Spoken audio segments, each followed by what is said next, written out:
इस वक्त हम लोग एसपी ग्रीन टाउन के ऑफिस के बाहर खड़े हुए हैं। मेरे साथ सीनियर एडवोकेट फयाज रामे साहब मौजूद हैं, आयशा जट भी यहाँ पर मौजूद हैं। आज इन्वेस्टिगेशन के लिए इनको बुलाया गया था। क्या इस केस में आगे डेवलपमेंट हुई है? रजब भट्ट, उसके साथ जितने में उसके दोस्त हैं वो भी सारे, सलमान भी, जवाद भी और मान डोगर नहीं जो है वो आ सके। क्या आगे इस केस में अपडेट्स हैं, इन्हीं से जानते हैं। अस्सलाम वालेकुम। जी वालेकुम अस्सलाम। सर, बताया ये जा रहा है ये कल भी इन्वेस्टिगेशन आपके पास पेश हुए हैं, आज भी पेश हुए हैं, क्या डेवलपमेंट्स चल रही हैं इस केस में? ये तो कहते थे इस केस में जान ही कोई नहीं है, हमें अदालत जो है बाइज्जत बरी कर देगी, और इधर बार बार पेशी किस खुशी में लग रही है इनकी? देखें, ये तो उनकी ख्वाहिशों का अंबार है ना। जिस तरह से भी सोशल मीडिया पे अपना फेस सेविंग करने के लिए एक नैरेटिव बिल्ड करना और लोगों को गलत इन्फॉर्मेशन देना। उन्होंने तो ये भी कहा था कि ये केस ख़त्म हो गया है, और फिर कहा पिछली पेशी पे ख़त्म हो जाएगा, फिर कहा इस पेशी पे भी, और अभी आप देख रहे हैं डे बाई डे इसमें चीज़ें नई सामने आ रही हैं। सिंपल ये है कि हमने चेंज ऑफ इन्वेस्टिगेशन के लिए एप्लीकेशन, मैंने पहले ही आपको बताया था, दी थी। उस पर भी DIG ऑफिस में इंक्वायरी चल रही है।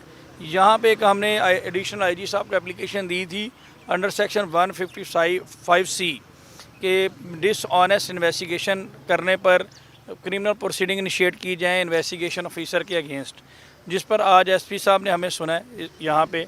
और आपने भी देखा कि जो अक्यूज़ पर्सन है उनको कैसी शटअप कॉल भी मिली है, और उन्होंने बिल्कुल ये बात श्योर करवाई है कि मैं किसी टिकटॉकर को, किसी यूट्यूबर को नहीं जानता। यहाँ पे आपको पूरा इंसाफ मिलेगा, और कंप्लेनेंट की ज़िम्मेदारी है कि वो एविडेंस प्रोवाइड करें, और अगर आपकी कोई चीज़ रह गई है तो हम अभी ऐड करने के लिए तैयार हैं। तो I am happy at this stage के चलें। इस पे SP साहब ने बड़ा अच्छा रिस्पांस दिया, और मुझे उम्मीद है कि हमारे इदारे इसको संजीदगी से देखेंगे। और अभी फ़िलवक़्त उन्होंने जो एक दो चीज़ें इन्होंने नहीं लिखी थी। एक तो ये था कि मोबाइल फ़ोन दिया गया था, उसकी फॉरेंसिक रिपोर्ट आने से पहले ही मुल्ज़मान को बेगुनाह कर देना। फिर उसके बाद USB वगैरह दी गई थी। उसके बाद जिस जगह पे, जिस घर पे, जिस लोकेशन पे ये डाटा रीसेट हुआ था, उस लोकेशन की निशानदेही करवाई गई थी, वो सफ़ा मिसल पे नहीं आई।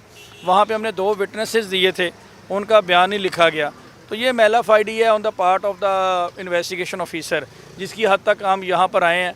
तो अब अल्हम्दुलिल्लाह इन्वेस्टिगेशन ऑफिसर की भी दौड़ें लगी हुई हैं, और बैकडोर मिन्नत समाजत भी चल रही है कि सर किसी तरीके से बैठ के कोई सेटलमेंट कर लें। इवन इन्वेस्टिगेशन ऑफिसर ने भी कहा कि मैं लिखने के लिए तैयार हूँ। तो मैंने कहा कोई ऐसी बात नहीं मैडम, आप जो भी आपका प्रेरोगेटिव है आप लिखें। मैं तो कानूनी आदमी हूँ, मेरे पास रेमेडीज़ मौजूद है, मैं वो अवेल करूँगा। मुझे मेरे इदारों पे पूरा ट्रस्ट है। एक सवाल जो है वो मैं आयशा से करना चाहूँगा। लास्ट रजब भट्ट अदालत में पेश हुए तो उनसे एक सवाल किया गया कि मियां अली शफाक और फयाज रामे साहब में कोई क्या कंपैरिजन आप करना चाहेंगे? तो मैं आपसे पूछना चाहूँगा क्या कंपैरिजन है मियां अली शफाक साहब और फयाज रामे साहब में? 10 मियाँ शफाक अली भी आ जाए ना तो रामा साहब का फिर भी कोई मुकाबला नहीं कर सकता, ठीक है। और मेरे वकील ये रामा साहब तब आए हैं जब ये केस बिल्कुल मर चुका था, ठीक है। तो अगर मैं जीतूँ या हारूँ, फाइट मेरे वकील कर रहे हैं। क्या समझती हैं कि आपका केस अब जो है फाइट होता नज़र आ रहा है? लगता है अब इंसाफ मिल जाएगा आपको? फाइट होता तो अब नज़र आ रहा है, लेकिन केस ही बिल्कुल मर चुका है अब तो।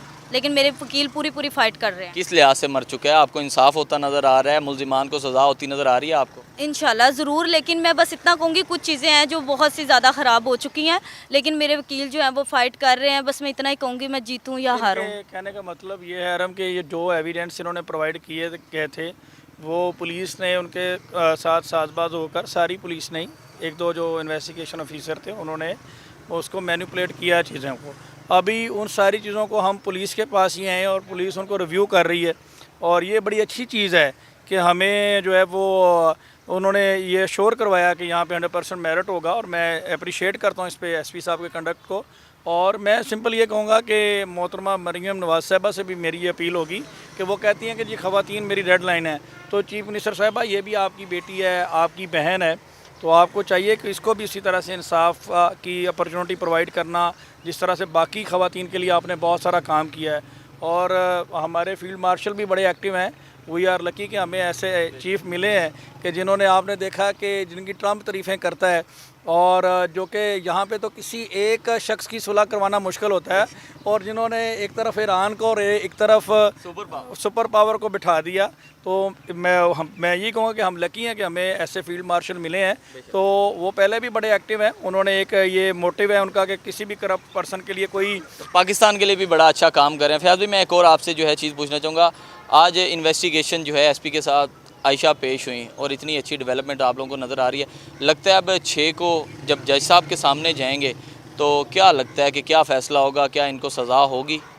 देखें जी, मैं तो पॉजिटिव आदमी और कानून पे बिलीव करने वाला बंदा हूँ। देखें, हमारे पास रेमेडीज़ मौजूद हैं और पाकिस्तान की अदालतें इंसाफ करती हैं और हमें पूरा बिलीव है कि ऑनरेबल कोर्ट ने हमारी अभी तक जो सदा है उसको सुना है और आगे भी सुनेंगे। ये तो पहली पेशी पे बरी होने आए थे, तो यही वजह है कि अदालत हमारी बात को वेटेज दे रही है, हमारी जो जेन्युइन जो प्रेयर्स हैं अदालत के सामने उसको एक्सेप्ट कर रही है और कानून के मुताबिक चीज़ों को लेकर चल रही है। तो मैं बड़ा होपफुल हूँ कि अदालत इसमें इंसाफ करेगी। बाकी अदालत का जो भी डिसीजन आए हम उसको एक्सेप्ट करेंगे। सर, आपने एक और दरख्वास्त दे दी है कि रजब भट्ट जो अदालत में सिक्योरिटी लेके आते हैं पुलिस की, आपने दरख्वास्त दायर कर दी है कि अब वो पुलिस की सिक्योरिटी भी लेके हयाता अदालत में नहीं आ सकेंगे। क्या समझते हैं कि सिक्योरिटी वापस हो जाएगी रजब की?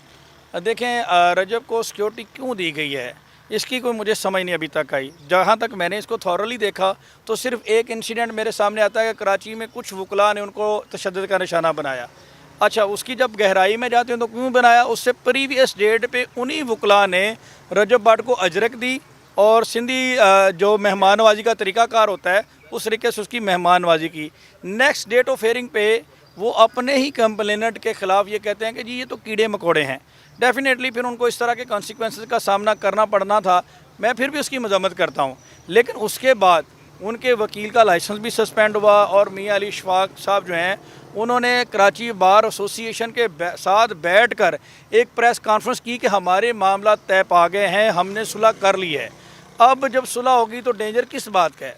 और वो इंसिडेंट तो कराची में हुआ, पंजाब में कोई इंसिडेंट किसी किस्म का उनके साथ नहीं हुआ। तो यहाँ पे प्रोटोकॉल की कोई वजह मुझे नहीं नज़र आई। वो बताएं कि उनको किस तरह का डेंजर है और वो पूरे पाकिस्तान में ICL करवाते हैं, मुख्तलिफ़ जगहों पे व्लॉग बनाते हैं, पब्लिक प्लेसेस में सेल्फीज़ ले रहे होते हैं जाके मुख्तलिफ़ लोगों के साथ। उस वक्त उन्हें थ्रेट नहीं होता, सिर्फ अदालतों में, सिर्फ अदालतों के ऊपर असरअंदाज होने के लिए, अपनी जय करवाने के लिए, अपने को कोई बड़ा कोई ब्रांड एम्बेसडर बताने के लिए। और जिस तरह से वर्दी वाले 25-25, 30-30 एहलकार लेकर आना, एक्सेसिव प्रोटोकॉल, इस तरह का प्रोटोकॉल तो माजरत के साथ सेशन जज साहब का नहीं है, ऑनरेबल चीफ जस्टिस साहब का नहीं है, जिस तरह का प्रोटोकॉल इनका है। तो इससे मुझे बहुत ज़्यादा तहफ़्फ़ुज़ात हैं। और प्रोटोकॉल अगर होना भी है किसी वजह से, पहली तो बात है होना नहीं चाहिए, अगर होना भी चाहिए तो इतना एक्सेसिव प्रोटोकॉल क्यों है? एक आधा पुलिस एहलकार हो जाए अगर इनको किसी किस्म का कोई थ्रेट है।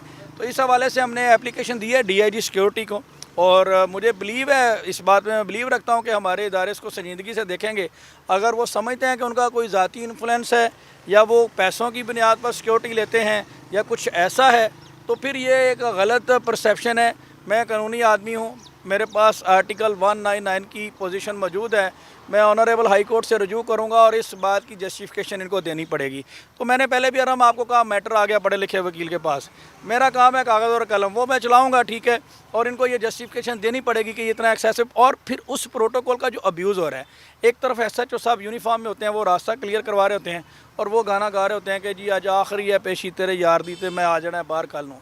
तो भाई इस बात का फ़ैसला आपने करना है या ऑनरेबल कोर्ट ने करना है? आप खुद को क्या समझते हैं? तो यही हमारी सदा है। इंशाल्लाह आने वाले वक्त में मैं हाई कोर्ट में भी प्रूव करूंगा ये बात। मुझे लग रहा है कि मुझे हाई कोर्ट ही जाना पड़ेगा। तो इंशाल्लाह ये घोड़े का मैदान देखते हैं। बेशक जी, आज जो है SP ग्रीन टाउन के आगे पेश हुए इन्वेस्टिगेशन के लिए आयशा और इनके वकील, क्या डेवलपमेंट्स होंगी आगे इस केस में आपको ज़रूर हम बताएंगे। अब 6 मई को दोबारा जो है सेशन कोर्ट में इनकी पेशी है, क्या होगा वहाँ पर आपको वो भी सारा केस बताएंगे। अपने होस्ट को दीजिए इजाज़त, अल्लाह हाफ़िज़।